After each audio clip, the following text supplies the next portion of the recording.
கைத்தொழில் அமைச்சு இண்டஸ்ட்ரியல் மற்றும் ஸ்போர்ட்ஸ் விளையாட்டுத்துறை அமைச்சின் கீழ் கிடைத்த வாய்ப்புக்கு நன்றிகள்.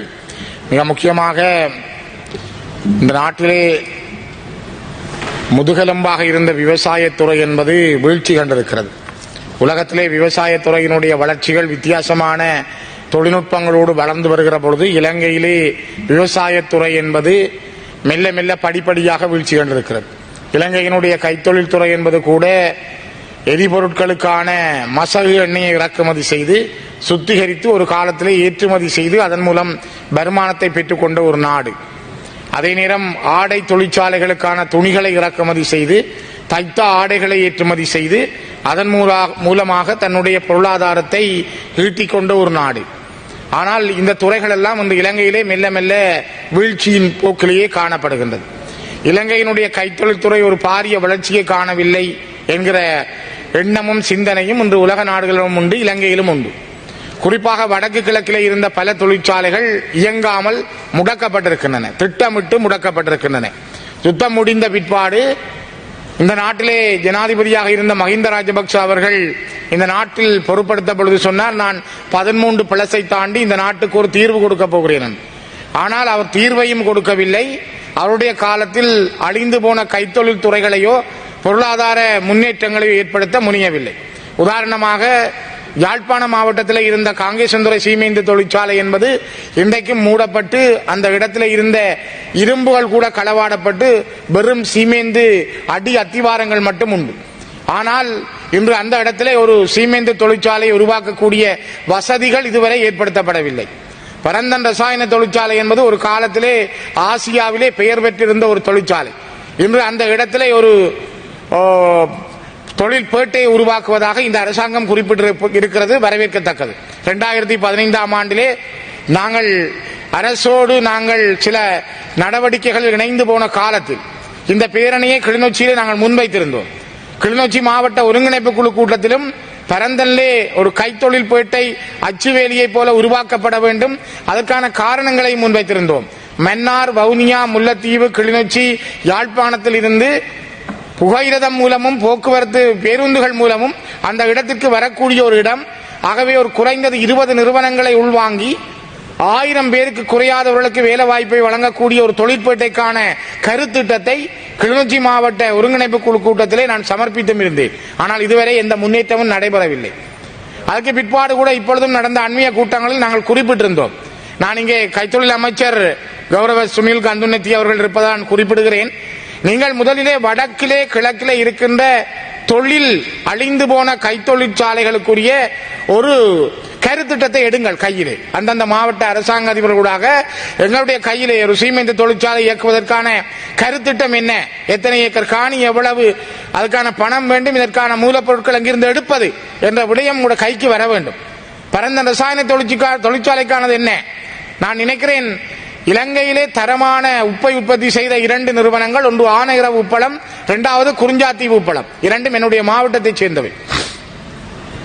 ஆனையிறவிலே உற்பத்தி செய்யப்படுகின்ற உப்பு மன்னாருக்கு சென்று மன்னாரிலே கழுவி அது மாந்தை உப்பாக வெளியிலே வருகிறது. ஆனால் அது கிளிநொச்சியிலே உற்பத்தி செய்யப்படுகிறது. குறிஞ்சாத்தீவு என்பது ஆசியாவிலே ஒயிட் உப்புக்கு, வெள்ளை உப்புக்கு பெயர் போன ஒரே ஒரு இடம். கிட்டத்தட்ட 72 வீடுகளோடு 3000க்கு குறையாத ஏக்கர் காணிகளை கொண்ட ஆசியாவிலே மிக தரம் வாய்ந்த ஒரு உப்பு தொழிற்சாலை குறிஞ்சாத்தீவு உப்பளம் இன்றைக்கும் இயங்க முடியாமல் இருக்கிறது. இவ்வளவு காலமும் கன்னிவடிகளை சொன்னார்கள். கடந்த காலத்தில் நான் நேரடியாக அந்த இடத்துக்கு சென்று அதனை ஒரு கம்பெனிகளுக்கு கொண்டு வருவதற்கான முயற்சிகளை மேற்கொண்டிருந்தோம். இந்திய தூதரகத்தோடு பேசியிருந்தேன். இந்திய தூதரகம் அதற்கான சார்பு நிலைகளை கொண்டிருந்தது. இப்பொழுதும் கூட இந்தியாவினுடைய தூதரகம், யாழ்ப்பாண துணை தூதரகம் கூட குறிஞ்சாத்தீவு உப்பளத்தை எடுத்து செய்வதற்கான ஒரு சாதகமான செய்திகளை சொல்லுகிறார்கள். அந்த அணுகுமுறையை கையாளுங்கள். நான் நினைக்கிறேன் இந்தியாவிடம் இருக்கிற தொழில்நுட்பத்தை பயன்படுத்தி குறிஞ்சாத்தீவு உப்பளம் என்பது ஆக குறைந்தது 2000 தமிழ் இளைஞர் யுவதிகளுக்கு நீங்கள் உடனடி வேலை வாய்ப்பை வழங்கக்கூடிய மிகப்பெரிய ஒரு களம். நாங்கள் கடந்த 2015 இருந்து இதுவரையும் பல்வேறுபட்ட முயற்சிகளை தனிப்பட்ட ரீதியாகவும் கட்சி ரீதியாகவும் மேற்கொண்டிருந்தேன். ஆனால் அது வெற்றி பெறவில்லை. அதே போல ஒட்டி சுட்டான் ஓட்டு தொழிற்சாலை அன்று இங்கு அமைச்சர் அவர்கள் சொன்னார், இப்பொழுது மெல்ல ஆரம்பிப்பதற்கான முயற்சிகள் நடைபெறுவதாக. நான் நினைக்கிறேன் அமைச்சர் சுனில் கந்துநெத்தி அவர்கள் விடுதலை புலிகளுடைய ஆட்சி காலத்திலே அந்த தொழிற்சாலை மிக திறமாக இயங்கியிருந்தது. அந்த உற்பத்தி செய்யப்பட்ட ஓடுகள் இப்பொழுதும் நீங்கள் பரவலாக பல இடங்களிலே பார்க்க முடியும். அந்த ஓட்டினுடைய தரம் எவ்வாறு இருந்தது என்பதை நீங்கள் இப்பொழுதும் பார்க்கலாம். அந்த விடுதலை புலிகளுடைய தொழில்நுட்பம், அவரிடம் இருந்த அந்த பொருண்மைய அறிவு மிகப்பெரிய அளவிலே பயன்படுத்தப்பட்டது. மிக முக்கியமாக ஓட்டு தொழிற்சாலை அவ்வாறு போயிருக்கிறது. அங்கே மட்டக்களப்பு மாவட்டத்தில் வாழைச்சேனை காகித தொழிற்சாலை மேனாள் நாடாளுமன்ற உறுப்பினர் சீனித்தம்பி யோகேஸ்வரன் அவர்கள் பெருமுயற்சி எடுத்தார். நெதர்லாந்தில் இருந்து ஒரு குழு வரவழைக்கப்பட்டு அந்த காகித தொழிற்சாலை இயக்குவதற்கான 3000 மில்லியன் ரூபாய்களை உடனடியாக முதலீடு செய்வதற்கு கடந்த 2015-19 கிடைப்பட்ட காலத்திலே அந்த அமைப்பு முன்வந்திருந்தது. ஆனால் அப்பொழுது இருந்த அரசாங்கத்திலே இருந்த சிலரும் அதனை தடுத்து விட்டார்கள். அதனால் கௌரவ மீனாள் நாடாளுமன்ற உறுப்பினர் சீனித்தம்பி யோகேஸ்வரன், ஸ்ரீநேசன் போன்றவருடைய முயற்சி கைவிடப்பட்டது. நான் உங்களிடம் இதனை ஒப்படைக்கிறேன். காரணம், இவ்வாறான ஒரு காகித தொழிற்சாலையிலே மாற்று திட்டம் இல்லை. ஓட்டு தொழிற்சாலை இயங்க முடியவில்லை. இன்று உப்பளங்கள் இயங்க முடியவில்லை. பரந்தன் தொழிற்சாலை இருக்கிறது, அப்படியே காங்கேசந்துறை தொழிற்சாலை இயங்க முடியவில்லை. எவ்வாறு இளைஞர்களுக்கு வேலை வழங்க முடியும்? இளைஞர்கள் எவ்வாறு இந்த நாட்டிலே விருப்பத்தோடு இருப்பார்கள்? யாருக்கு வேலை வழங்குவதற்கான தொழில்துறை என்ன? இளைஞர்கள் குறிப்பாக இப்பொழுது கிளிநொச்சியிலே மாகா விடியல் என்கிற 2 ஆடை உற்பத்தி தொழிற்சாலைகள் இயங்குவதால் காலையிலே கொஞ்சம் பேர் வேலைக்கு சென்று வருகிறார்கள். அதிலும் மெல்ல மெல்ல ஆட்குறைப்புகள் நடைபெறுவதாக அறிகிறேன். காரணம், அவர்களுக்கான ஓர்டர்ஸ், அவர்களுக்கான விருப்ப தேர்வுகள் குறைந்திருப்பதன் காரணமாக அந்த உற்பத்தி குறைவதனால் வேலை ஆட்களுக்கான நேரங்களும் குறைந்து கொண்டு செல்கிறது.